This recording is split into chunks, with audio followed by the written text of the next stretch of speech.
On the 2nd of July 2026, the air over the eastern United States turned heavy and hot in a way many people had not felt in years.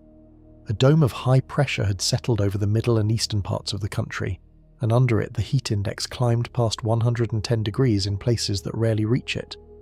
The heat index is the number that tells you how hot the air actually feels on your skin once you fold in the humidity.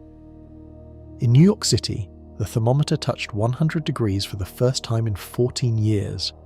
In Washington, the day passed a record that had stood since 1872. If these calm reports are useful to you, you are welcome to subscribe and follow along. More than 160 million people lived under heat alerts.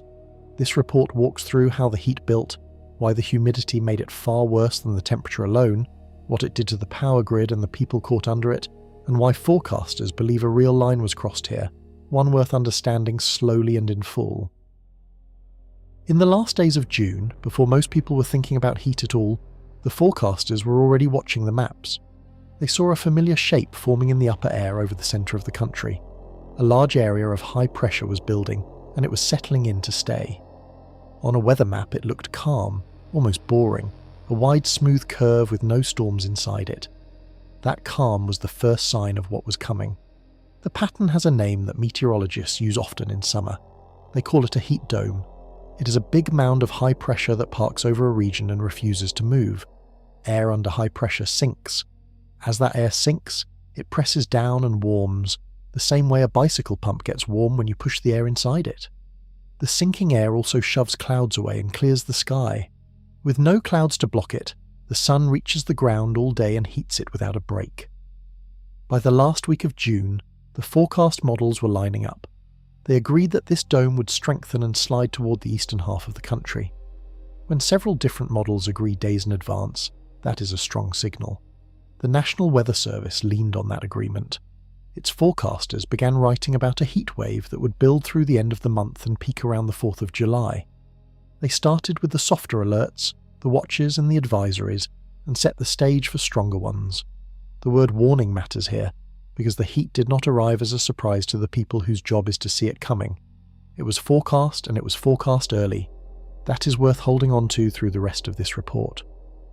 What caught many people off guard was not that heat was coming.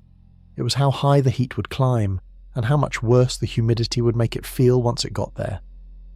The first places to feel it sat in the middle of the country. The plains and the Midwest warmed first, as the dome built westward before shifting east. Cities like Chicago, St. Louis and Detroit saw the temperature climb into the middle and upper 90s. The air grew thick and still. The nights stayed warm. These were the opening days, and they laid the groundwork for what would follow along the coast. There was a background piece to all of this, one the forecasters already knew about. Earlier in the month, the National Weather Service had confirmed that El Niño conditions were present in the Pacific Ocean. El Niño is a warming of the surface water across part of the tropical Pacific, and it tends to nudge global temperatures upward. On its own, it does not create a single heat wave. What it does is load the dice. In a year already running warm from El Niño, a strong heat dome has more heat to work with, so the setup was in place. A stubborn dome of high pressure sat overhead. A warm ocean signal ran in the background, and a stretch of the calendar was arriving when tens of millions of people would be outdoors for a holiday weekend. The forecasters could see all of it taking shape on their screens. What they could not yet say with full certainty was exactly how high the numbers would go once the moisture in the air was added in. That last part is the heart of this story.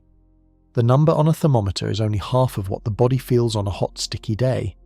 The other half is the water in the air. When the air is dry, sweat evaporates off your skin and carries heat away with it, and you cool down. When the air is already full of moisture, that sweat has nowhere to go. It sits on your skin, and your body loses its main way of keeping cool. The temperature reading stops telling the whole truth. To understand why this heatwave crossed the line it did, you have to understand the one number that puts temperature and humidity together. That number is called the heat index. It is the difference between what the thermometer says and what the day actually does to a person standing in it. It is where we turn next. The heat index is a simple idea with a serious job. It answers one question. Given the real temperature and the amount of moisture in the air, how hot does it actually feel to a human body? Forecasters sometimes call it the apparent temperature, or the feels-like number. Whatever the name, it is trying to measure the strain the weather puts on a person, not just the reading on a thermometer in the shade. Here is why the two numbers come apart. Your body runs at about 98 degrees, and it works hard to stay there. When you get too warm, you sweat. As that sweat evaporates, it pulls heat off your skin and cools you down. That system works beautifully in dry air. In humid air, it starts to fail. The air is already so full of water that your sweat cannot evaporate. It just sits there. Your body keeps making sweat, but the cooling stops. You get hotter even though the thermometer has not moved. So the heat index climbs faster than the temperature whenever the humidity is high. Picture an afternoon when the air temperature reads 90 degrees. If the humidity is low, that is a warm day, but a manageable one. Now raise the humidity so the air is thick and damp.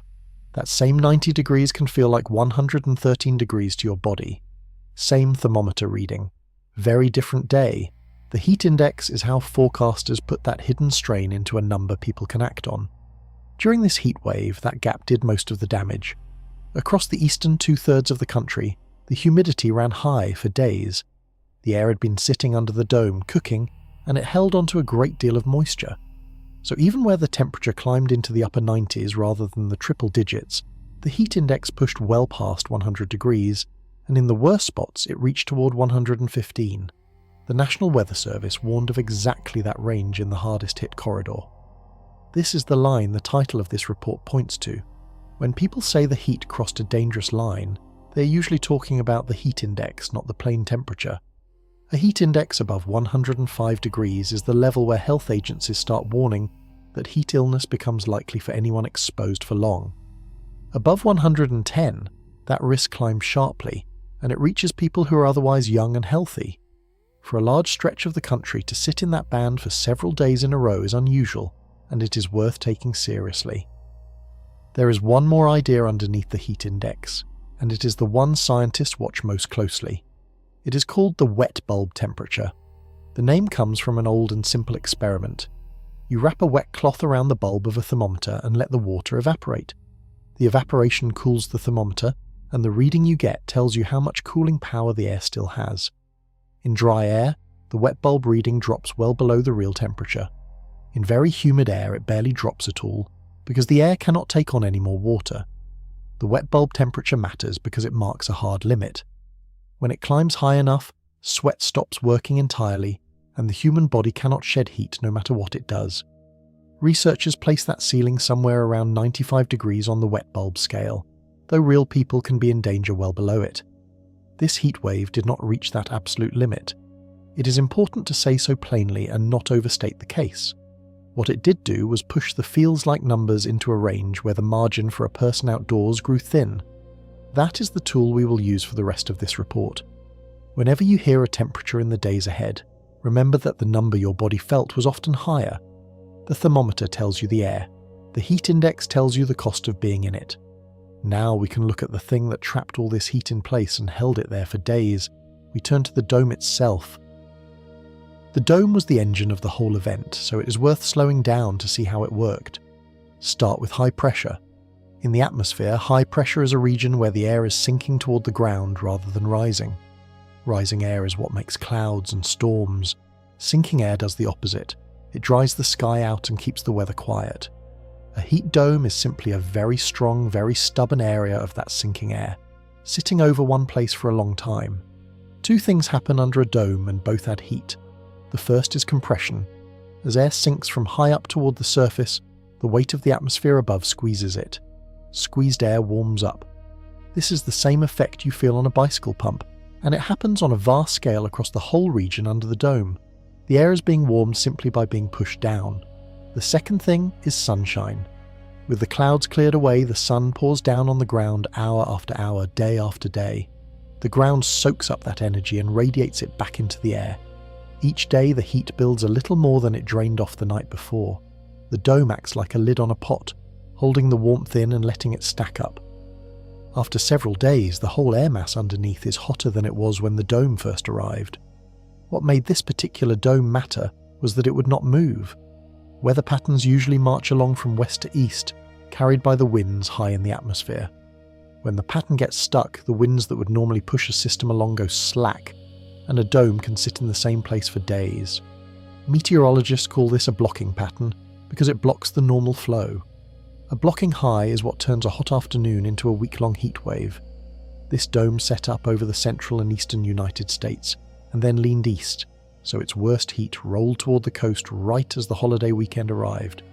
That timing was not planned by anyone, and it was not anyone's fault. It was simply where the pattern went. But it meant the peak of the heat lined up with the days when the most people would be outside. It helps to compare this to the heat waves people may remember from the past, because the mechanism is the same one every time.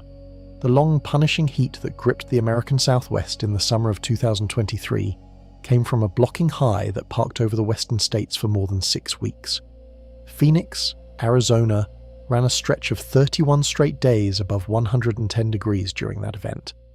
The dome in this report was shorter-lived and centered farther east, but it was built from the same parts: high pressure, sinking air, clear skies, and time. Time is the piece that people underestimate. A single hot day is not a heat wave. The danger comes from the days adding up. The ground gets hotter. Buildings soak up warmth and hold it. The air mass has no chance to flush out and refresh. By the third or fourth day, the heat has worked its way into everything, and there is nowhere cool left to retreat to unless you can find air conditioning. That slow accumulation is what makes a stalled dome so much more dangerous than a brief spike. Forecasters could see the block holding firm on their maps, which is why they warned days ahead that this would be a multi-day event rather than a passing hot spell.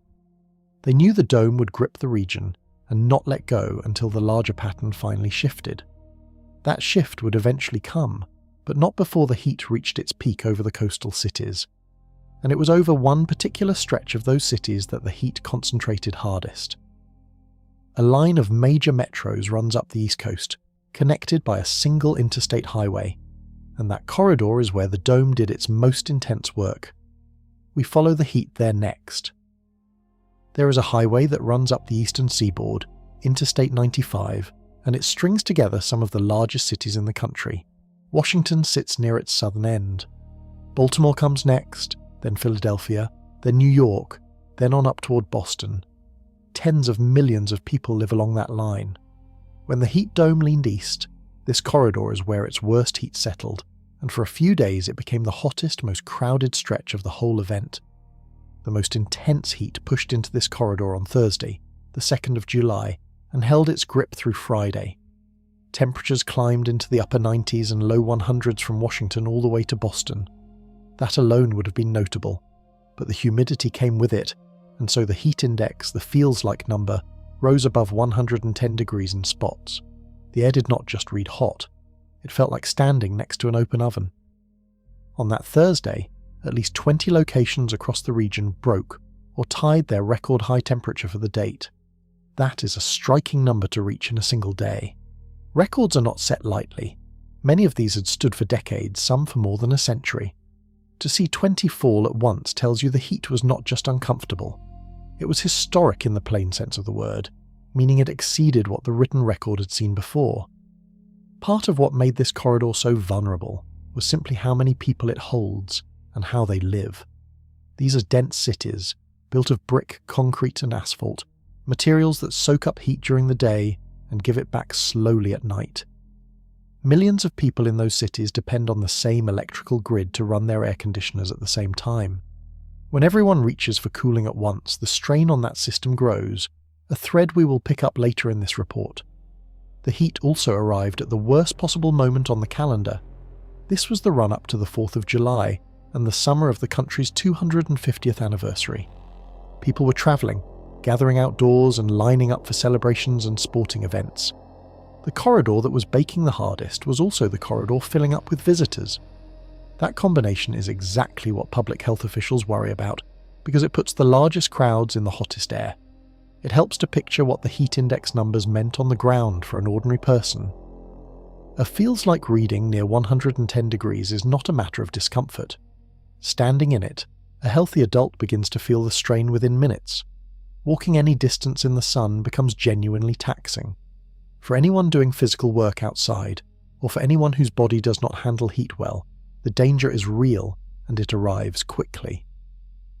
This was the level much of the corridor sat at during the peak. The forecasters had called for this. The alerts were out, the categories were raised, and the language grew firmer as the peak approached. Even so, there is a difference between a forecast on a screen and the air pressing down on a crowded sidewalk. When the heat finally arrived in full, it delivered on everything the maps had promised, and in a few places it went further than the round numbers alone suggest. Among all the cities in that corridor, one reading drew more attention than any other because it crossed a threshold the city had not touched in well over a decade. In the middle of the largest city in the country, a thermometer in a famous park reached a mark that people had begun to think of as rare. That reading is where we go next. In the middle of Manhattan, there is a weather station in Central Park, and it has been keeping records for a very long time. It is the official reading for New York City, the number the city measures its summers against. On Thursday, the 2nd of July, that thermometer reached 100 degrees. For a city of more than 8 million people, that single number became the headline of the day. What made it matter was how rare it had become. New York City had not hit 100 degrees in Central Park in 14 years. The last time was back in the summer of 2012. A whole stretch of years had passed with hot summers, but none quite reaching that round mark at that official spot. So when the reading crossed 100 again, it landed as more than a number. It felt like the city had stepped back into territory it had almost forgotten. The reading also tied a record for the date that had stood since 1966. That is worth pausing on. A temperature record for a given day is the hottest that day has ever been at that location in the written history of the measurement. To tie one from the middle of the last century means this particular 2nd of July matched the hottest 2nd of July the city had ever logged. The heat was not breaking gently into new ground. It was pulling even with the extremes of the past. It is important to keep this honest, and the honest version is still striking without any exaggeration. 100 degrees is not the hottest temperature ever seen on Earth, or even in the country that week. Desert cities in the southwest reach it routinely. What made New York's reading notable was the place and the pattern. This is a coastal, humid city that does not often touch triple digits, and it did so for the first time in 14 years, on a day when the humidity made the air feel even hotter than the thermometer showed. That humidity is the part that does not fit in the headline number. Even as the temperature touched 100, the heat index in and around the city climbed higher still. The air off the ocean carried moisture, the dome trapped it, and the feels-like reading pushed past the actual temperature by several degrees. So a person standing in the park that afternoon was not experiencing 100 degrees in any ordinary sense. They were experiencing something that pressed harder on the body than the plain number suggested. New York is also a place where heat reaches deep into daily life, because so much of the city runs without relief from it. Many people ride underground trains through platforms that trap warmth. Many live in older buildings, some without air conditioning at all. The city stretches across neighborhoods with very different resources, and heat does not fall evenly across them. A record afternoon in Central Park is felt one way in an air-conditioned office, and another way in a top-floor apartment with the windows open and no breeze. The city responded, and we will come to that response in detail later, with cooling centres and medical teams and requests to ease the load on the power grid. For now, the point is simpler. When New York City reaches 100 degrees for the first time in 14 years, it is a clear marker that the heat wave had reached a level the region rarely sees. The largest city in the country had crossed back over a line it had left behind more than a decade earlier. New York's reading drew the most eyes, but it was not the most extreme in the corridor, nor the most historic. A short distance south, in the nation's capital, the heat broke a record far older than the one New York tied, and it set the city up for a milestone tied to the holiday itself. Washington is where we turn next. Washington sits near the southern end of the Interstate 95 corridor, and during this heat wave it ran hotter than the cities to its north. On Friday, the 3rd of July, the capital reached 102 degrees. That reading broke a record for the date that had stood since 1872. A mark that had held for more than a century and a half fell in a single afternoon. Take a moment with that span of time. A record from 1872 dates to just a few years after the Civil War ended. It had survived every hot summer since, through more than 150 years of the city's history, and it gave way during this event. When forecasters talk about a heatwave crossing a line, this is part of what they mean. Not a small step past the usual, but a reach back past records that had held for generations. The heat in Washington was not a single-day affair. The city sat under some of the most intense heat in the whole corridor for several days running. Forecasters describe the stretch from Thursday through Saturday as possibly the hottest 3-day period the capital had seen since 1930. The daytime highs climbed near or past 100 degrees each day, and the humidity kept the feels-like numbers higher still. The heat did not spike and retreat. It settled in and stayed. Then came the 4th of July itself, and with it a milestone tied directly to the holiday. Washington was forecast to reach around 103 degrees on the 4th, which would make it the hottest Independence Day ever recorded in the city. The previous record for the date was 100 degrees, set back in 1919. On the 250th anniversary of the country's founding, the capital was on track to log its hottest 4th in the entire history of the measurement. That timing carried real weight beyond the record books, because Washington fills with people on the 4th of July. Hundreds of thousands of visitors come to the National Mall for the celebrations. On the anniversary year, the crowds were larger still. So the city was not only breaking heat records, it was doing so on the one day it could least afford to, with the largest possible number of people standing outdoors in the open sun on the mall. City officials saw the collision coming and moved ahead of it. Washington activated an extreme heat alert covering the holiday stretch. Organisers of the mall celebrations added water stations, set up cooling tents, and brought in air-conditioned buses where people could step out of the sun. These are the ordinary, sensible steps that make a dangerous day survivable for a crowd, and the city leaned on all of them. We will return to that kind of response in more detail later. It is worth noting how close the capital came to its all-time record, not just its record for the date. Washington's hottest temperature ever measured is 106 degrees. During this heat wave, the city ran within a few degrees of that absolute ceiling on multiple days. It did not reach it. That is the honest accounting, and it matters because the point is not that this was the hottest the city has ever been. The point is that it came near that level and stayed there, day after day, on the worst possible days of the calendar. There is one more piece to the Washington story that the daytime records do not capture. The nights barely cooled. The humidity that made the afternoons feel hotter also kept the overnight air warm, and warm nights carry their own danger, one that is easy to overlook because it happens while people sleep. Before we go further into who was harmed and how, it helps to widen the view beyond these two cities and see how far the records spread. The wider sweep of the Northeast is where we turn next. The records did not stop with New York and Washington. Across the Northeast and the Mid-Atlantic, city after city fell in a run of daily highs that piled up over the peak days of the heatwave. Taken one at a time, each reading is just a number. Taken together, they show a whole region reaching temperatures it rarely sees, all at once, over a span of a few days. Newark, New Jersey, reached 104 degrees. Nearby Atlantic City touched readings as high as 105.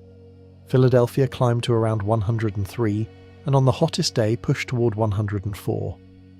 Boston came close to 100 degrees more than once. Farther inland, cities like Baltimore ran into the low 100s as well. These were not scattered hotspots.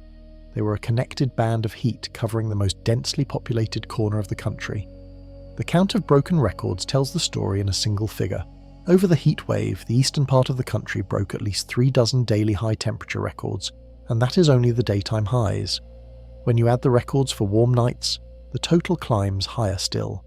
On the 2nd of July alone, more than 20 locations set or tied a daily high. The following days added many more. A steady drumbeat of records fell, one city after another, for the better part of a week. Some of these places are not used to this at all.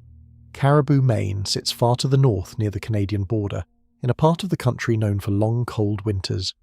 During this heat wave, Caribou reached 90 degrees, and its overnight low one night only dropped to 71 degrees. That warm low tied the all-time warmest low temperature the town had ever recorded. For a place that thinks of itself as cool, that is a remarkable reading, and it shows how far north the heat pushed. The spread of the records matters more than any single one. When one city breaks a record, it can be a local quirk of wind or timing. When 36 cities across a whole region break records in the same week, that points to something larger driving all of them at once. In this case, the driver was the dome, sitting over the eastern half of the country and pressing the same heat down on every city underneath it. The records were not independent events. They were the same event, written down in many places. It also matters that so many of the records were for warm nights, not just hot days. A warm low temperature record means the air never really cooled off after dark. In several cities, the overnight readings stayed in the upper 70s and even the low 80s. Buffalo, Chicago, Madison and other cities logged record warm lows during the stretch. That nighttime warmth is its own hazard, and it is one of the most important and least understood parts of a modern heat wave. Step back and picture the map as a whole. From the plains eastward, across the Midwest, down through the mid-Atlantic and up into New England, the same pattern held. Hot days, thick humidity, and nights that would not cool. More than 160 million people lived somewhere inside that footprint, under heat alerts, for days at a time. That is roughly half the country's population, all dealing with the same dome at once. The sheer size of the affected area is part of what set this event apart. A heat wave that bakes one city is hard on that city. A heat wave that bakes half the country strains everything at the same time, from hospitals to power grids to the simple ability of neighbours to check on one another. When the burden lands everywhere at once, help is spread thin. We have been circling one idea through these cities, the way the humidity kept pushing the feels-like numbers above the plain temperature. It is time to look straight at that piece, because it is the reason this heat wave was so much more dangerous than the thermometer alone would suggest. Humidity is where we turn next. The thing that made this heat wave so punishing was not only the temperature, it was the moisture riding along with it. Across the eastern 2/3 of the country, the air held a great deal of water, and that humidity turned merely hot days into genuinely dangerous ones. To see why, you have to look at how the human body cools itself, and where that system runs into trouble. Your body keeps a steady inner temperature near 98 degrees, and it works constantly to hold that line. When heat builds up inside you, your main defense is sweat. You release moisture onto your skin, and as that moisture evaporates into the air, it carries heat away with it. This is the same reason stepping out of a pool on a breezy day makes you shiver. Evaporation cools. It is your body's built-in air conditioning, and it is remarkably effective as long as the air can accept the water you give it. Humid air cannot accept much water, and that is the whole problem. When the air is already nearly saturated, your sweat has nowhere to go. It beads up and rolls off instead of evaporating. The cooling stops, but your body keeps producing heat, and keeps sweating anyway, so you lose fluid without getting any relief. Your inner temperature starts to climb. This is how heat illness begins, and it can happen even when the thermometer reads well below the triple digits, as long as the humidity is high enough. This is exactly why the heat index climbs faster than the temperature on a humid day. During this heat wave, many cities in the corridor saw air temperatures in the upper 90s, rather than the extreme triple digits of a desert.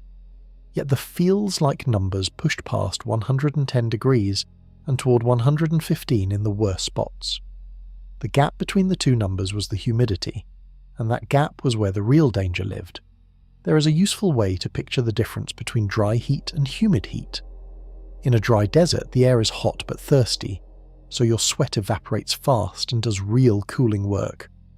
That is why a person can tolerate very high temperatures in dry air better than lower temperatures in wet air. Humid heat feels heavier, closer, harder to escape, because your own cooling system has been switched off. The same body handles the two very differently, and the humid version is the more dangerous of the two. The moisture in this event came from a few sources working together. Warm ocean water off the coast fed moisture into the air. Vast fields of crops across the middle of the country release water vapour as they grow, a process that adds humidity to the summer air over the farm belt. And the dome itself trapped all of it in place, letting the moisture build up under the lid rather than mixing away. The result was air that was both hot and wet, the worst combination for the human body. This is the honest core of the title's dangerous line. The line was not really about the temperature on a thermometer. It was about the feels-like number, the heat index, climbing into a band where the body's cooling begins to fail for ordinary people doing ordinary things. When a wide region sits in that band for several days, more people get sick and some die. That is not alarm. It is simply how the biology works when sweat can no longer do its job. Understanding humidity also explains a part of the heat wave that surprised many people, the fact that the danger did not end at sunset. Normally, night is when a hot day releases its grip and the body gets a chance to recover. During this event, the humid air held the day's warmth long after dark, and the nights offered far less relief than usual. That failure of the nighttime cooling is its own distinct hazard, and it deserves a closer look. The warm nights are where we go next. Most people think of a heat wave as a daytime problem, something that peaks in the afternoon sun and eases when the sun goes down. During this event, that easing did not come. The nights stayed warm, and in many places they set records of their own for how little the air cooled after dark. That failure of the nighttime cooling is one of the most dangerous and least noticed features of modern heat waves. Consider what the numbers looked like once the sun was down. In parts of the corridor, the overnight low never dropped below the mid-80s. In many cities it stayed in the upper 70s. Caribou, Maine, tied its all-time warmest low with a reading of 71 degrees. In La Crosse, Wisconsin, the low one night held at 81 degrees, tying the warmest low that city had ever measured in records going back to the 1870s. A summer night that stays above 80 degrees is not a night that offers any real rest from the heat. To see why this matters, think about what a normal night does for the body. During a hot day, your inner temperature creeps up, and your systems work hard to hold the line. At night, when the air cools, your body finally gets a chance to shed that accumulated heat and reset. Your heart rate settles, your core cools, you recover, and you wake up ready to face the next day's heat with a fresh start. That overnight recovery is essential. It is how people survive a stretch of hot days that would otherwise wear them down. When the night stays hot, that recovery does not happen. The body never gets to cool off and reset. It carries the strain of one day straight into the next, and the toll accumulates. This is why the third and fourth days of a heat wave are often the deadliest, not the first. Each warm night stacks more heat load onto a body that never fully unloaded the day before. The danger builds quietly in the dark hours while people sleep. Warm nights are especially dangerous for people without air conditioning. In the daytime, a person can seek out a cool store, a library, or a public building. At night, those places close, and someone in a hot apartment is left with the warm air and nowhere to go. If that apartment is on a top floor, under a roof that's soaked up the sun all day, the indoor temperature can stay dangerously high long past midnight. Many of the people most at risk in any heat wave are exactly the people stuck in those rooms overnight. There is a larger trend behind these warm nights, and it is one scientists have watched closely for years. In a warming climate, nights are heating up faster than days. The overnight low temperatures are rising more quickly than the afternoon highs. That means the recovery window, the cool part of the night that lets the body reset, is shrinking over time. A heat wave today comes with warmer nights than the same kind of heat wave would have brought decades ago, and that makes each one harder on the body. During this event, that trend showed up plainly. The daytime records drew the headlines, but the record warm nights may tell the more important story about danger. When Buffalo, Chicago, Madison, and other cities logged their warmest lows for the date, they were recording nights that gave people almost no relief. The heat did not clock out at sunset. It stayed on the job around the clock. All of this heat, day and night, was being tracked and measured by forecasters, who translated it into warnings people could act on. To do that, they used a tool that turns raw temperature and humidity into a simple scale of risk, coloured from light to dark on a map. Understanding that scale helps make sense of the alerts millions of people were living under. The risk map is where we turn next. To warn people about heat, forecasters needed a way to turn temperature and humidity into a plain measure of danger, one that anyone could read at a glance. The National Weather Service uses a tool built for exactly that. It is called heat risk, and it sorts the danger into levels, shown as colours on a map, from low risk up to the most extreme. During this heat wave, large parts of the country turned the darkest colours on that map, and it is worth understanding what those colours actually mean. Heat risk works on a simple scale with several steps. The lower levels, shown in green and yellow, mean little to no added risk, the ordinary warmth of summer. As the heat and humidity climb, the scale moves up through orange, which the service labels a high level, meaning the heat affects most people who lack cooling or enough water. At the top sit two categories that carry the strongest warnings. One is called major, the other, the very highest, is called extreme. The major level means the heat is dangerous for anyone without effective cooling or hydration, and that it affects the whole population, not just the vulnerable. The extreme level is reserved for rare and long-lasting heat that threatens anyone who is exposed and that puts real strain on health systems and infrastructure. These are not casual labels. When the service raises a region to extreme, it is saying the heat has reached a level where ordinary healthy people are at risk, not only the frail. During this heat wave, the map filled with those top two colours across a huge area.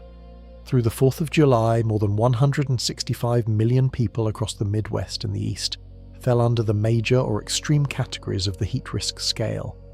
That is a striking figure. It means roughly half the country was living for days under the two highest levels of heat danger the National Weather Service defines. The dark colours were not confined to a few cities. They spread across most of the eastern half of the map. This is the clearest, most official version of the line the title points to.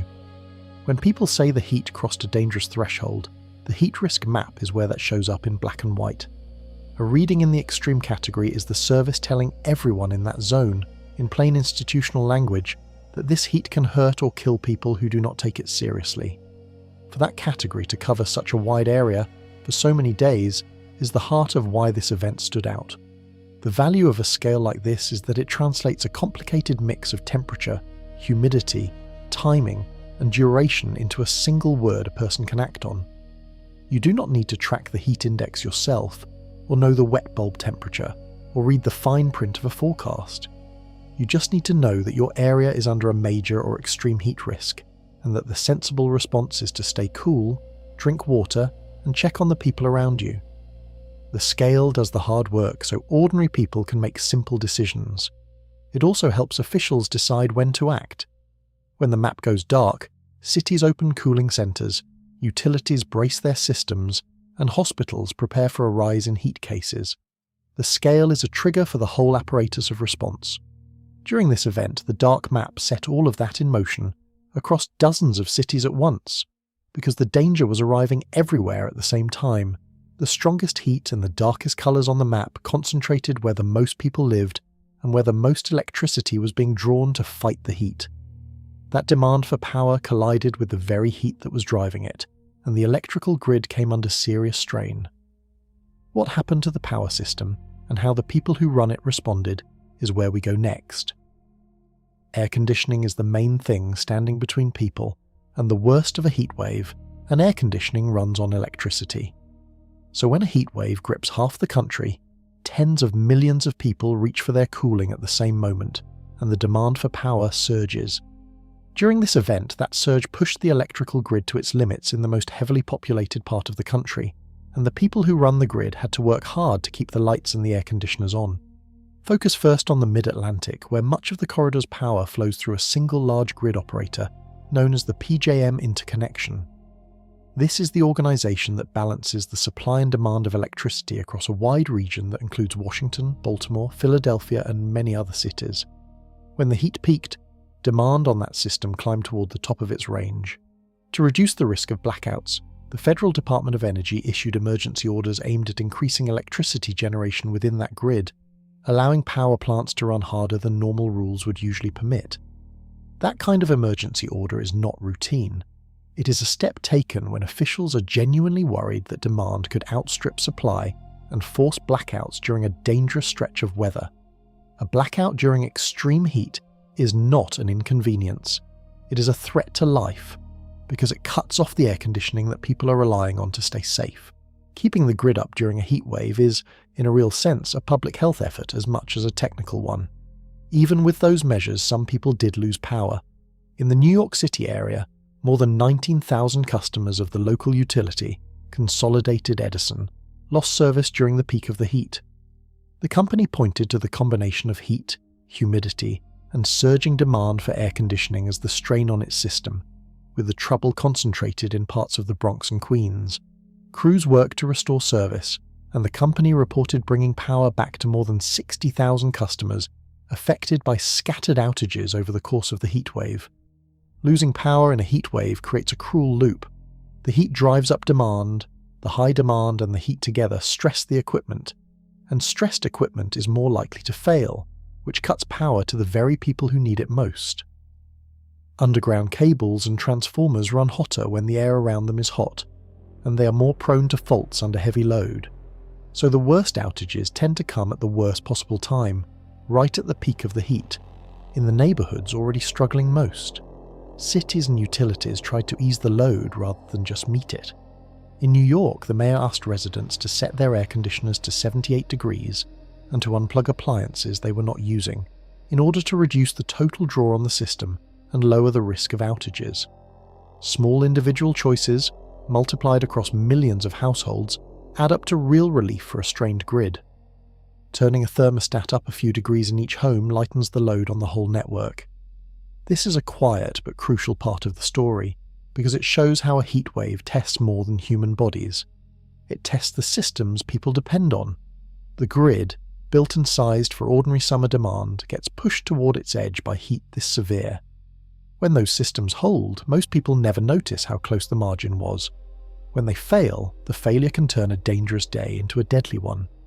The strain on the grid was one part of a much larger response. Across the affected cities, officials were not only fighting to keep the power on, they were opening doors, handing out water, and sending help into the streets to protect the people most exposed to the heat. That broad public effort, the cooling centres and the medical teams and the emergency declarations, is where we turn next. Faced with a heatwave of this size, cities across the affected region moved to protect their residents, and the shape of that response is worth looking at closely, because it is the part that saves lives. The tools are not complicated. They are cool rooms, cold water, medical help, and clear information. But applied quickly and widely, they make the difference between a hard week and a deadly one. The most basic tool is the cooling centre. Cities open public buildings, libraries, community centres, and other air-conditioned spaces, and they invite anyone without cooling at home to come inside and escape the heat. During this event, many cities did exactly that.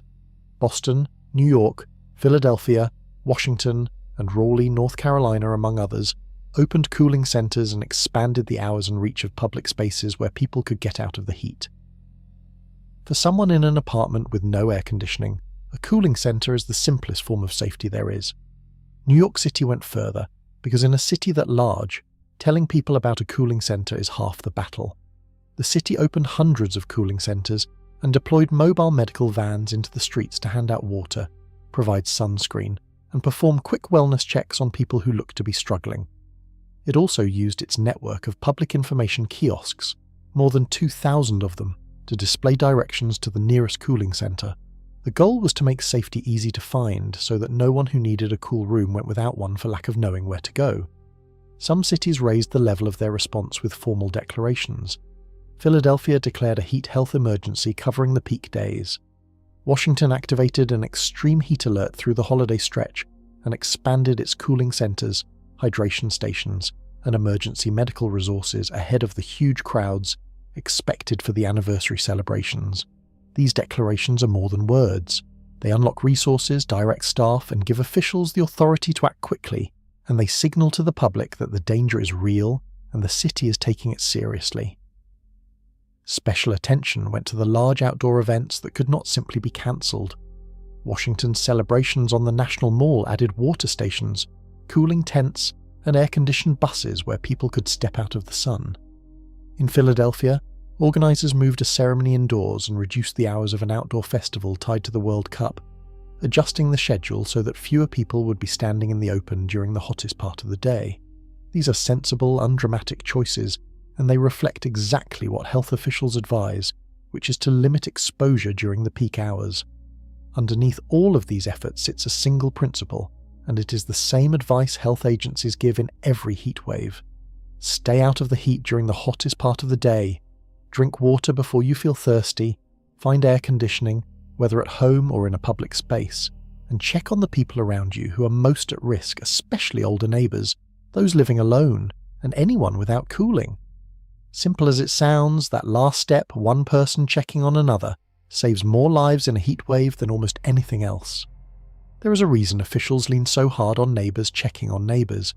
Many of the people who die in heatwaves die alone, indoors, often elderly, sometimes with a working air conditioner they did not turn on.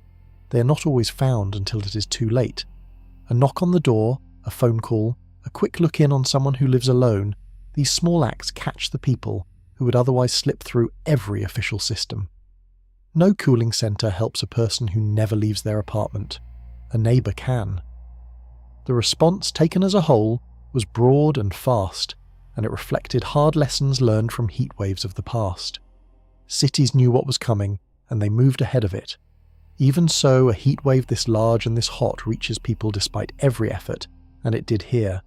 To understand why, and to understand what these systems are truly fighting against, it helps to look plainly at what extreme heat actually does to the human body. That is where the second half of this report begins. To understand why a heatwave can kill, it helps to look plainly at what heat does inside the body. The human body is built to hold a steady inner temperature near 98 degrees, and it defends that temperature with everything it has. When heat pushes in from outside faster than the body can shed it, that defense begins to strain, and a clear chain of trouble follows. The first response is the one everyone knows. You sweat, and your body sends more blood toward the skin to carry heat outward, so you can release it into the air. That extra blood flow to the skin is why a person flushes red in the heat. It is the body opening its windows trying to let the warmth out. As long as sweat can evaporate and the air can accept the heat, this works, and you stay safe. When it stops working, the trouble comes in stages. The mild stage is heat exhaustion.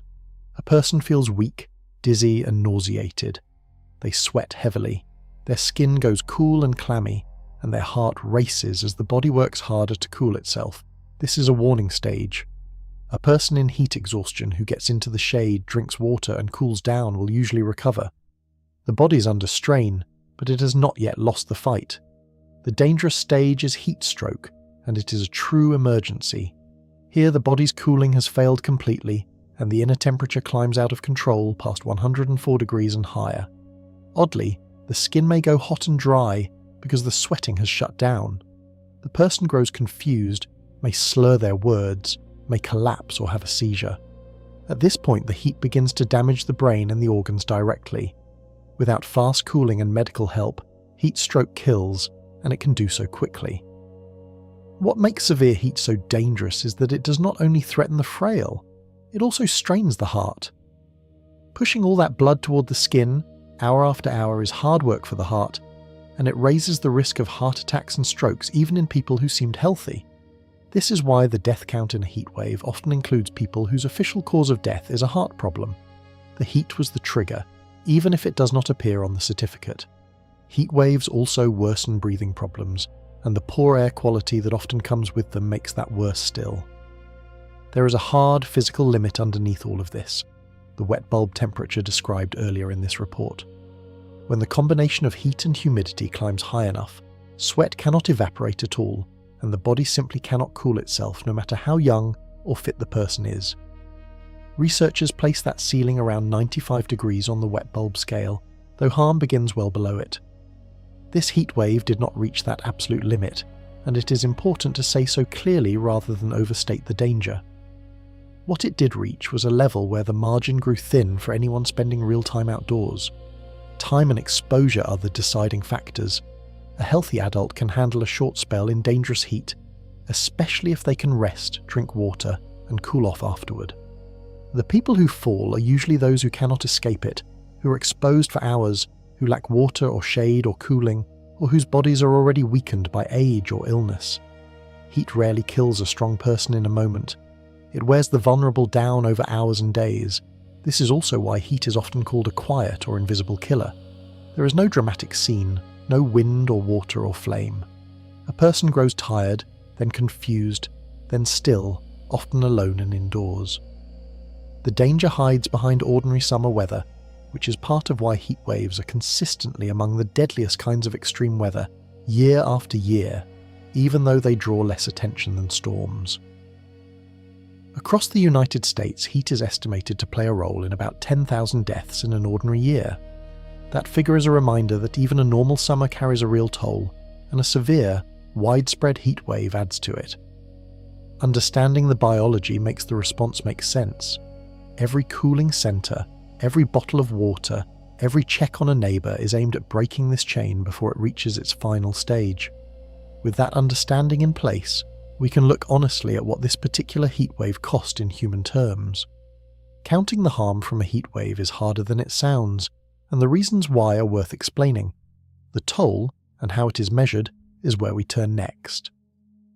Counting the human cost of a heatwave is one of the hardest tasks in all of weather. Unlike a tornado or a flood, heat leaves no wreckage to photograph and no clear scene to point to. The deaths are scattered, quiet, and often recorded under other causes. So any number that comes out during a heat wave is a first estimate, a floor rather than a final tally, and it tends to rise for weeks and months afterward as the full accounting comes in. Start with what was confirmed early. In Bethel Township, Pennsylvania, a 68-year-old man died on the 2nd of July after trimming bushes outdoors on a day when the temperature there passed 100 degrees. The county coroner's office linked the death to the heat. That single case is the kind of clear, confirmed loss that appears first, because it is direct and easy to trace. A person was outside, working in dangerous heat, and did not survive it. By the time the heat wave had run its course, the reported number of deaths across North America had climbed to around 40. That figure comes from the tally kept as the event unfolded. It is best understood as an early count, not a settled one. Heat deaths are notoriously undercounted at first, because so many of them are recorded as heart attacks, strokes, or other conditions that the heat set off. The true toll of a major heat wave usually turns out to be far higher than the number reported while it is happening. The reason for that gap lies in how heat kills. When heat triggers a fatal heart attack in an older person with existing heart trouble, the death certificate may list the heart attack, not the heat. The connection is real, but it does not show up in a simple count of people who died directly of heat stroke. To capture it, researchers use a different method entirely. They look at how many people died during the heat wave and compare that to how many would normally be expected to die in that same period in an ordinary year. The gap between the two is called excess deaths, and it is the truest measure of a heatwave's toll. That method takes time, which is why the real number is never available while the event is in the news. It can take months to gather the mortality data and run the comparison. When those studies come in, the figures are often sobering. The heat wave that struck Europe in the summer of 2022 was later estimated to have contributed to more than 60,000 deaths across the continent. No one knew that number while it was happening. It emerged only afterward, from careful study of the death records. Alongside the deaths came a surge in illness that could be measured in something closer to real time. The Centers for Disease Control and Prevention reported extremely high rates of heat-related emergency room visits during the peak of this event. Hospitals across the affected region saw people arriving with heat exhaustion and heat stroke, and the volume rose sharply as the heat intensified. Emergency visits are a useful early signal because they show the strain the heat is putting on people while it is still underway, before the death studies can be done. It is worth being honest about the uncertainty here rather than reaching for a dramatic figure. The confirmed, directly attributed deaths during this heatwave numbered in the dozens as it unfolded. The full toll, once the excess death studies are complete, will very likely be higher, though by how much cannot be known yet. Both of those statements are true at once, and stating them plainly is more useful than guessing at a bigger number the evidence does not yet support. What the early signals make clear is that this heatwave did real harm, and that the harm was not evenly shared. The people who filled the emergency rooms, and the people whose deaths will show up in the later studies, were not a random slice of the public. They fell into recognizable groups, the same groups that bear the brunt of nearly every heatwave. Who those people are, and why the heat reaches them hardest, is where we turn next. Heat does not fall evenly across a population. It finds the same people again and again, and knowing who they are is the key to protecting them. In nearly every heat wave, the harm concentrates among a handful of groups, and this event was no exception. Understanding those groups turns a vague sense of danger into something specific and actionable. The most at-risk group is older adults. As people age, their bodies grow less able to sense heat and less able to cool down. An older person may not feel thirsty even as they grow dangerously dehydrated, and their sweating response weakens.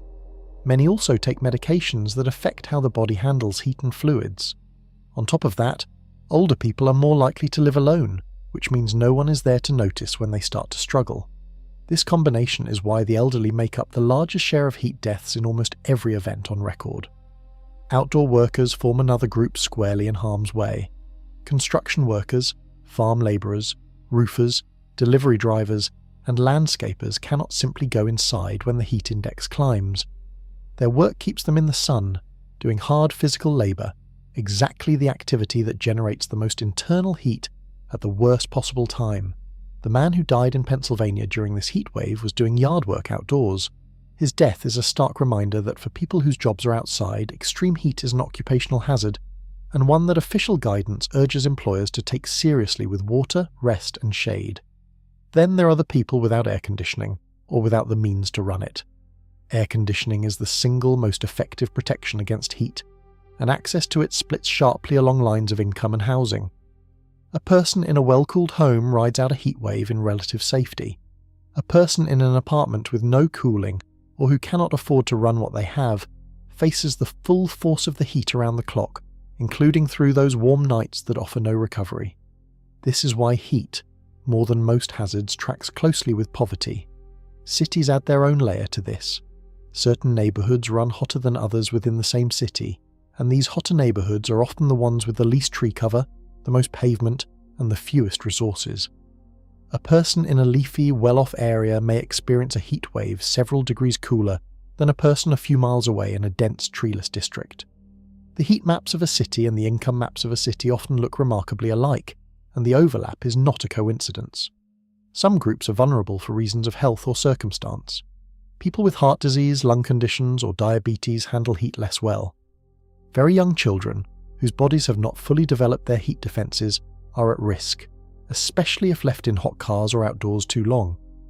People experiencing homelessness have nowhere to escape the heat at all, and people dealing with mental illness or substance use face raised danger, both because some conditions and medications affect the body's heat response, and because they may be less able to seek help.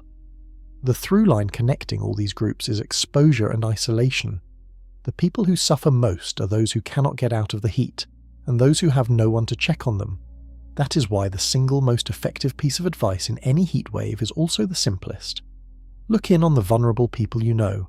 Call an older relative, knock on a neighbour's door, offer a ride to a cooling centre. These small acts reach the people that no official system can fully protect, because they reach them where they are. This map of vulnerability explains a great deal about how a heat wave plays out, and it also raises a particular worry for this event. The heat peaked exactly when huge numbers of people, including many outside their normal routines, were gathering outdoors for a holiday and for a global sporting event. Large crowds in dangerous heat are a special kind of challenge, and how officials handle those gatherings is where we turn next. This heat wave arrived at a moment when the country was gathering in large numbers, outdoors, in the open sun. It was the 4th of July weekend, and not an ordinary one, but the 250th anniversary of the nation's founding. On top of that, the FIFA World Cup was underway, drawing crowds to stadiums and public viewing areas across the same cities the heat was hitting hardest.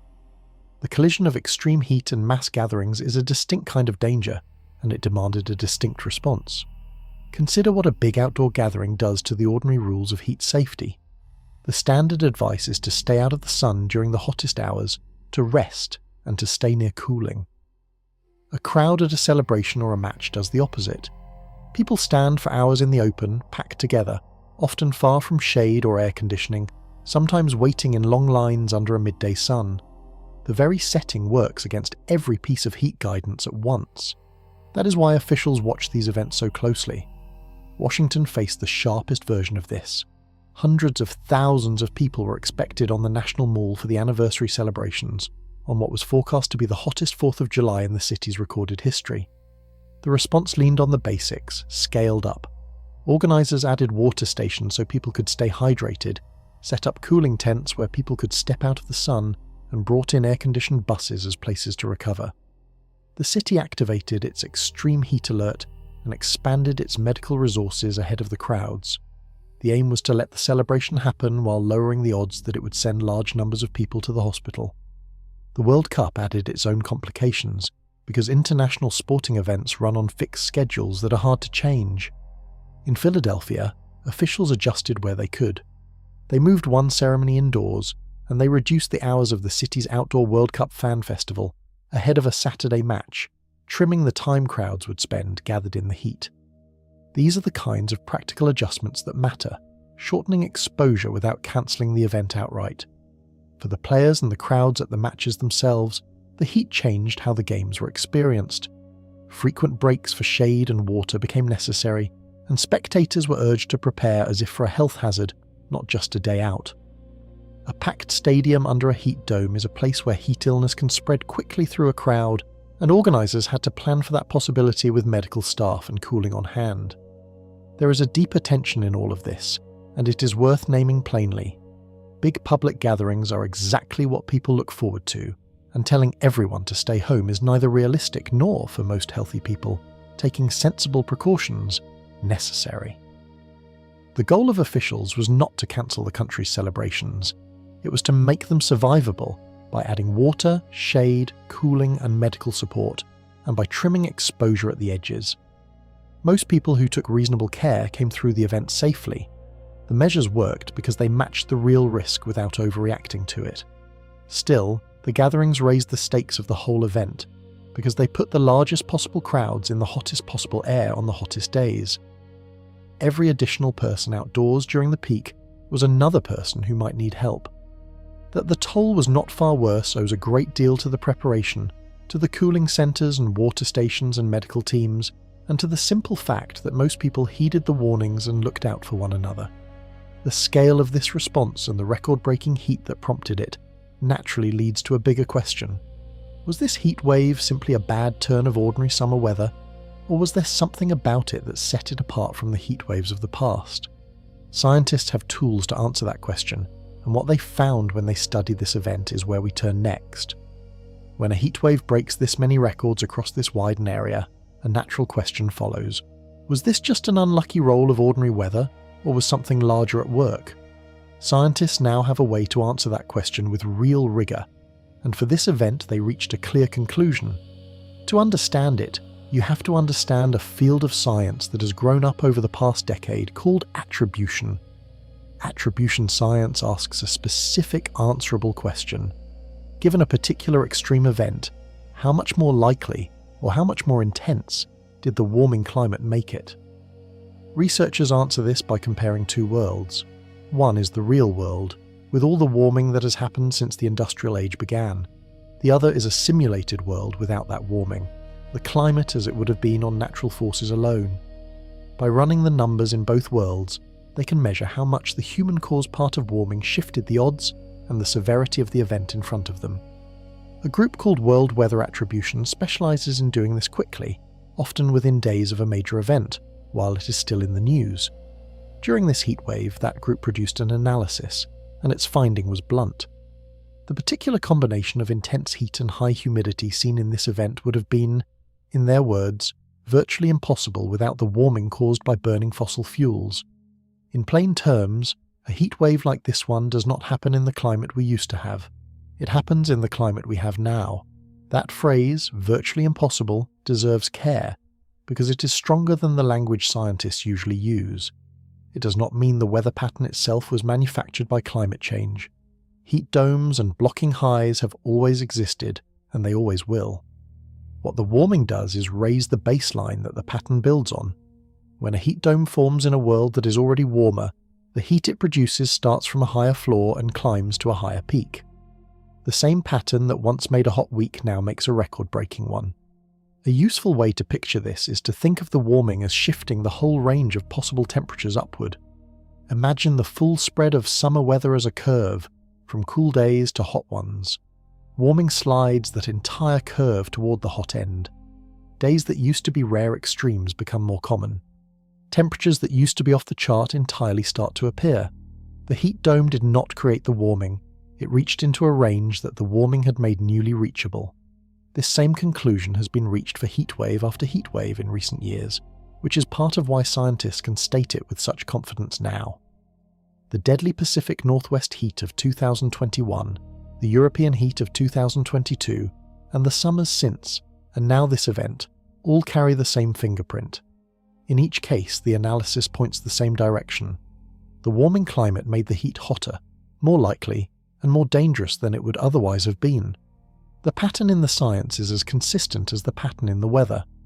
There is a specific reason this matters for the danger, and it comes back to the theme running through this whole report. The heat and the humidity that came with it were pushed higher than they would have been in a cooler climate. That extra push is what carried the feels-like numbers into the range where the body's cooling begins to fail. The line the title points to, the dangerous threshold this event crossed, was reached in part because the baseline underneath it had already risen. The warming did not just make the day warmer, it helped push it over the edge.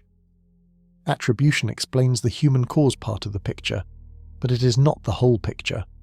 There was also a natural signal running in the background this year, one the forecasters had flagged from the start. A warming pattern in the Pacific Ocean was adding its own push to the heat. That background driver, and how it fit together with the longer warming trend, is where we turn next. Alongside the long, slow warming of the climate, this particular year carried a shorter-term signal that helped tip the scales toward heat. Back in the middle of June, the National Weather Service confirmed that El Niño conditions were present, and there was talk of the pattern strengthening into what forecasters call a super El Niño as the year went on. To see how that fed into this heat wave, it helps to understand what El Niño actually is and what it does. El Niño is a natural pattern centered in the tropical Pacific Ocean. Every few years, the surface waters across a wide band of that ocean grow warmer than usual. That extra warmth is vast, spread across an enormous stretch of sea, and it releases heat into the atmosphere above it. Because the atmosphere is connected all the way around the globe, that added warmth ripples outward and nudges weather patterns far from the Pacific itself. One of its most reliable effects is to push global average temperatures upward for a year or two. The key thing to understand is that El Niño does not create any single heat wave. It does not reach out and build a heat dome over the eastern United States.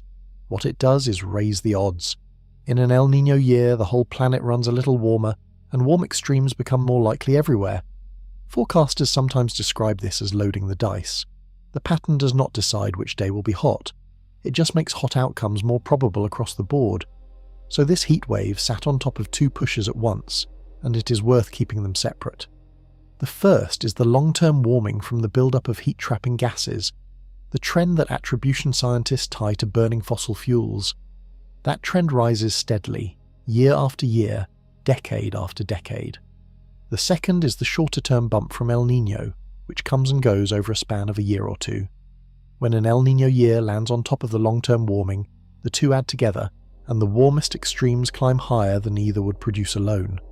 Think of it as two hands pushing in the same direction.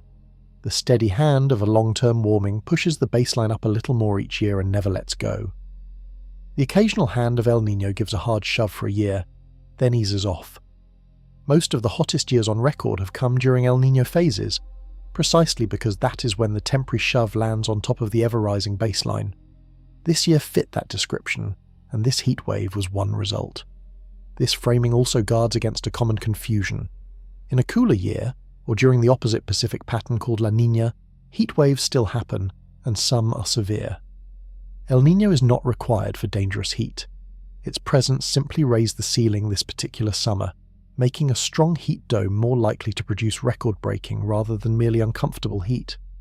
It is one ingredient among several, not the sole cause. Understanding both drivers matters for what comes next, because they behave differently over time.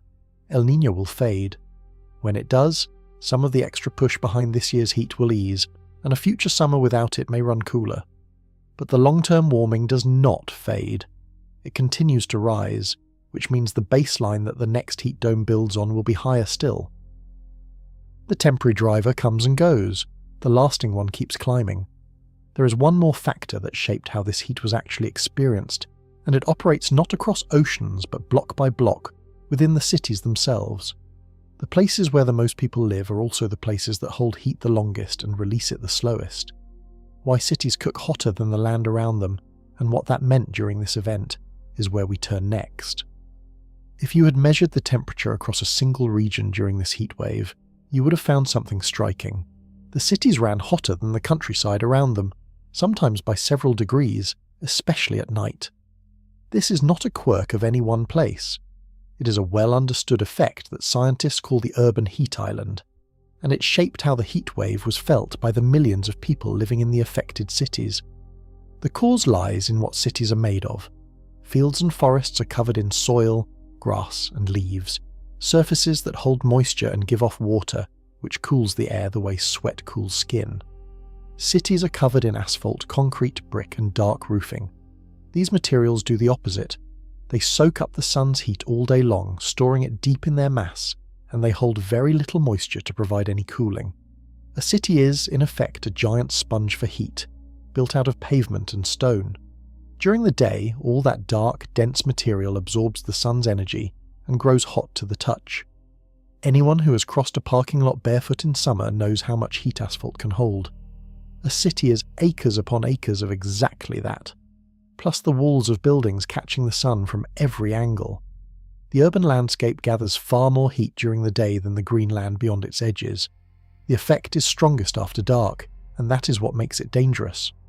At night, the open countryside cools off fairly quickly, releasing its heat to the sky. The city cannot. All that concrete and asphalt spends the night slowly giving back the heat it stored during the day, keeping the air warm long after sunset. This is a large part of why the overnight lows in the cities stayed so high during this heat wave. The urban heat island kept the nights hot, and hot nights, as this report has stressed, are where much of the danger lives. Cities add their own heat on top of what they store. Air conditioners, by their nature, pull heat out of buildings and dump it into the outdoor air, so a city full of running air conditioners is actively warming its own streets even as it cools its interiors. Traffic, machinery, and the sheer density of human activity all add warmth. The result is that a city during a heat wave is not just passively hotter, it is generating extra heat of its own, right when it can least afford to. The effect is not spread evenly, and this is where it connects to the question of who gets hurt. Within a single city, the neighbourhoods with the most trees, parks and green space stay noticeably cooler. The neighbourhoods with the least greenery and the most pavement run hottest. Those hotter neighbourhoods are very often the lower income ones, with fewer trees, older buildings and less access to air conditioning. So the urban heat island does not just make cities hotter than the countryside. It makes the most vulnerable parts of a city the hottest parts of all. This is why planting trees and adding green space is treated as a genuine heat safety measure, not merely a matter of beautification. A street lined with mature trees can be many degrees cooler than a bare one, because the leaves provide shade and give off moisture. Cooler roofs, painted or built in lighter colours that reflect the sun instead of absorbing it, do similar work. These changes take years to matter at scale, but they directly address the physical reason cities bake, and they help most in the places that need it most. The urban heat island turned this heat wave from a hot spell into something more punishing for the tens of millions of people in the affected cities, especially through those long, warm nights. It is a reminder that where a person lives shapes how much heat they endure. To see how these forces combine into real tragedy, and what can be done to prevent it, there is no clearer teacher than a heat wave from the past that struck a great American city with devastating force. The lesson of Chicago is where we turn next. To understand what a heatwave can do and what can be done about it, it helps to look back at one of the worst in American history. In the middle of July in 1995, a heatwave struck Chicago and killed more than 700 people in the space of about 5 days. It stands as a grim landmark in the study of heat, and nearly everything cities now do to protect people traces back, in part, to the hard lessons learned from it. The Chicago heat wave carried the same signature as the event in this report. The temperatures were extreme, but it was the humidity and the warm nights that did the killing. The heat index soared. The nights offered no relief, staying hot and heavy so that people's bodies could never recover. The city's dense neighbourhoods, full of heat-trapping brick and pavement, ran hotter still. Every factor this report has described was present in Chicago that week. concentrated into a few devastating days. What made the toll so high was not only the weather, it was who the heat reached and how alone they were. The people who died were overwhelmingly elderly, poor, and isolated. Many lived alone in apartments without air conditioning. Some kept their windows shut and their doors locked out of fear of crime, sealing themselves into rooms that turned into ovens. Some had air conditioners they did not turn on to save money. They died quietly, indoors, and many were not found for days. The disaster was as much social as meteorological. The city at first was slow to grasp what was happening. Heat does not announce itself the way a storm does, and the deaths were scattered across the city rather than concentrated in one visible place. By the time the scale became clear, the morgue was overwhelmed, and refrigerated trucks were brought in to hold the bodies. The delay in recognizing the emergency cost lives, and that failure became one of the sharpest lessons of the whole event. A heat wave can be a mass casualty disaster hiding in plain sight. Out of that tragedy came a new understanding of heat as a public health threat, and a set of responses that cities now treat as standard. Heat warning systems were built and refined so that officials would know a dangerous event was coming and could sound the alarm early. Cooling centres became a routine part of the response. Cities developed plans to reach isolated residents, and they came to understand that checking on vulnerable people, one by one, was not optional but essential. The entire modern playbook for surviving a heat wave grew, in large part, out of what went wrong in Chicago. You can see that playbook at work in the response to the event in this report.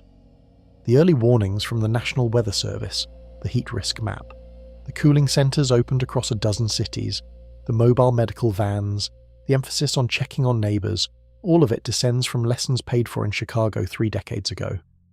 Cities knew what was coming this time, and they moved ahead of it. That preparation is a direct inheritance from that earlier disaster.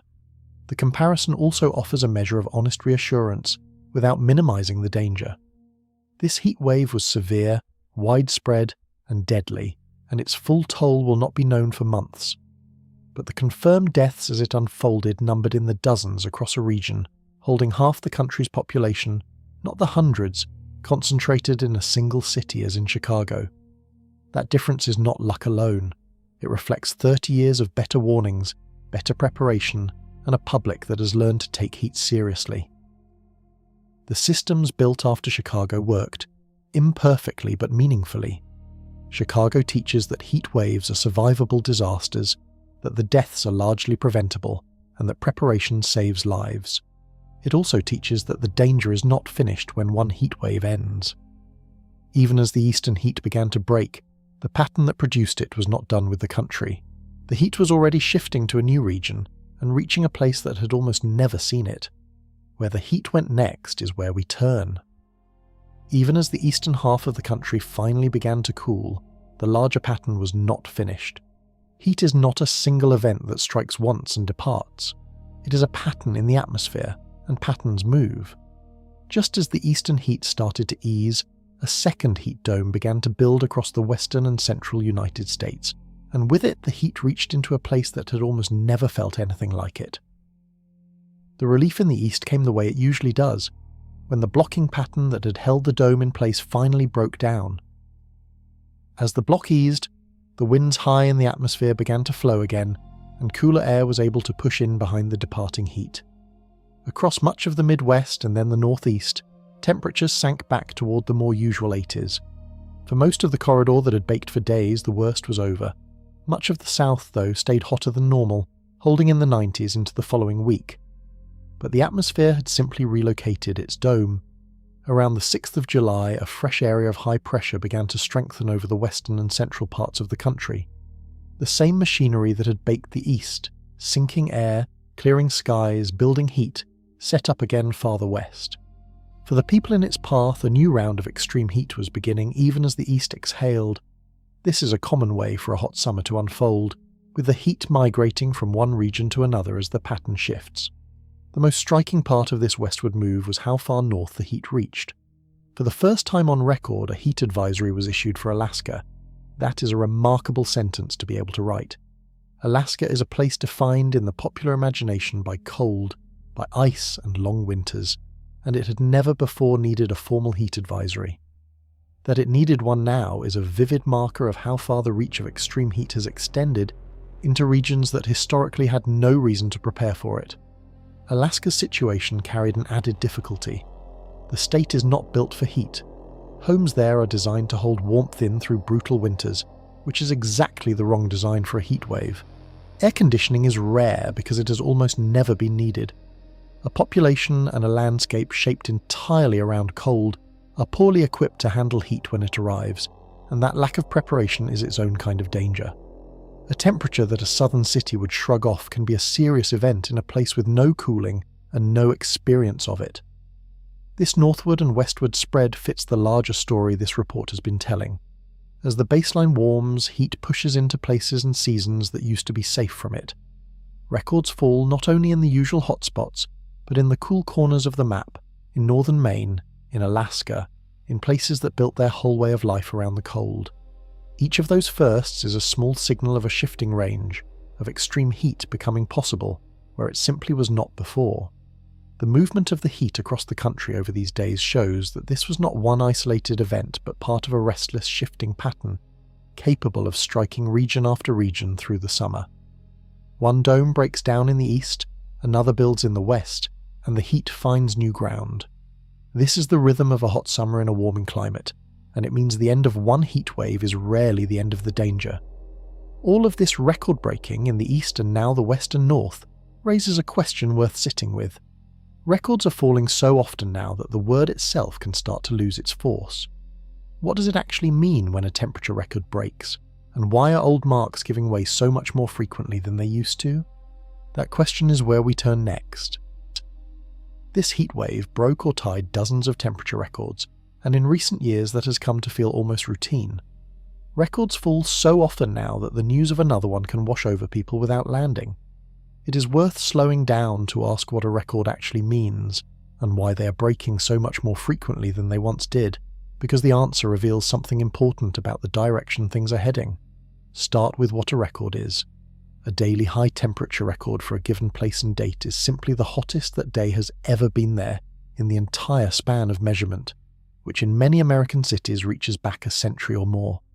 Breaking one means that this particular day was hotter than that same day has ever been in all those years of record keeping. When Washington broke a mark from 1872 during this event, it meant that date had not been that hot since before the record began, more than 150 years earlier. Now consider what it means for many records to fall at once, across a wide area, in a short span of time. In a stable climate, one that was not warming, records would still break now and then, purely by chance. But they would break in both directions, hot and cold, at roughly equal rates, and they would grow rarer over time as the easy records were used up. A climate that is holding steady produces fewer and fewer new records as the decades pass, because the extremes have mostly already been logged. That is not what is happening. Instead, hot records are falling far more often than cold ones, and new hot records keep appearing even in places with long histories of measurement. Over recent decades across the United States, daily record highs have been set at roughly twice the rate of daily record lows, and the imbalance has been growing.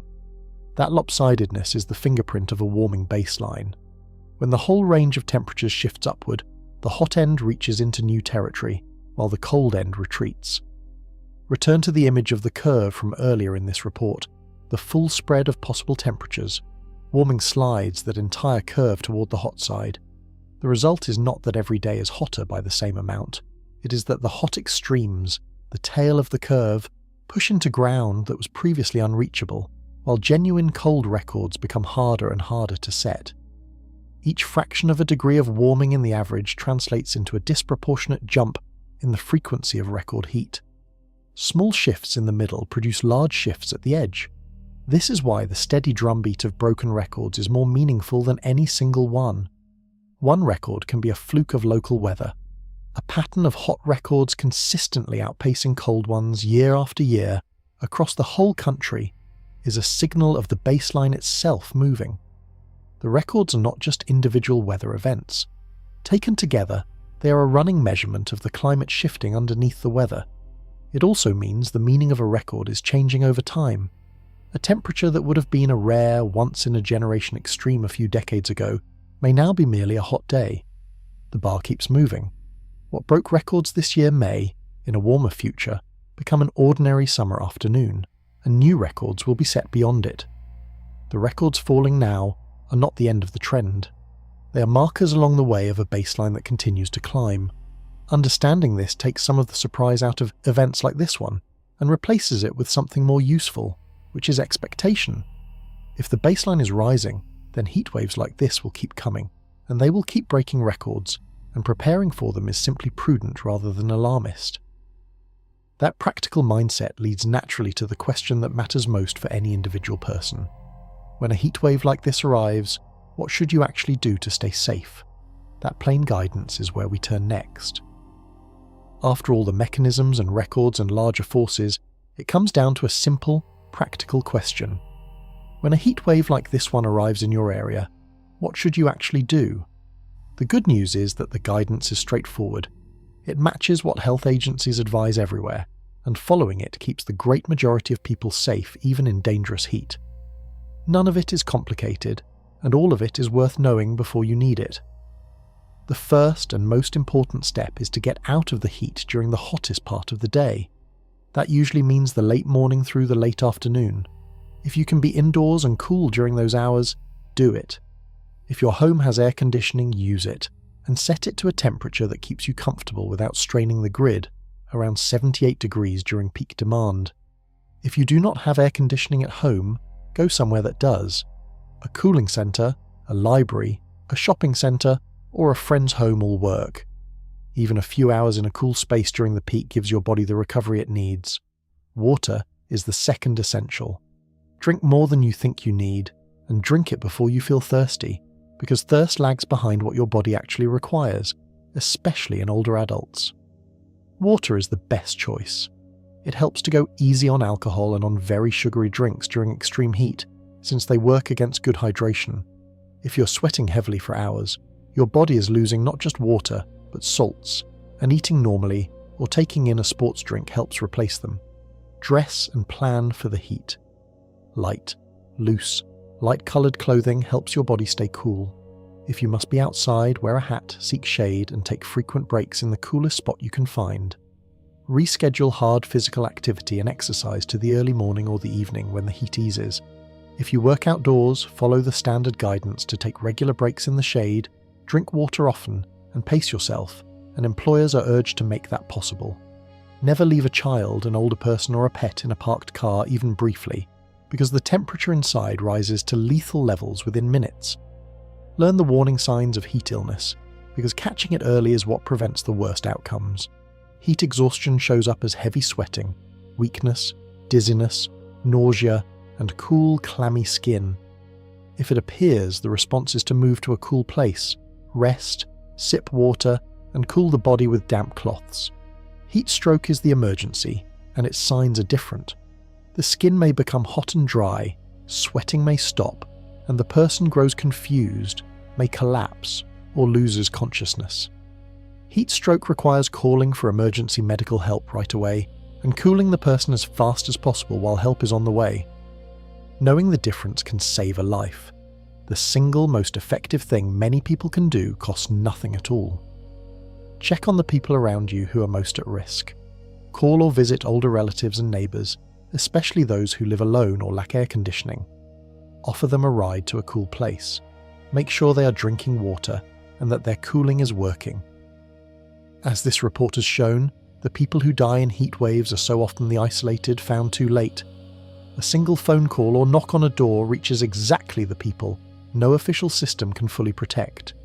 In a heat wave, watching out for one another is not a nicety. It is the thing that saves the most lives. None of this requires panic, and that is the right note to end the guidance on.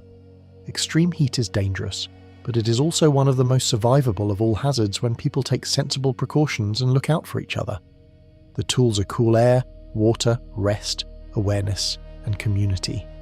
Applied calmly, they carry the vast majority of people safely through even a severe event like this one.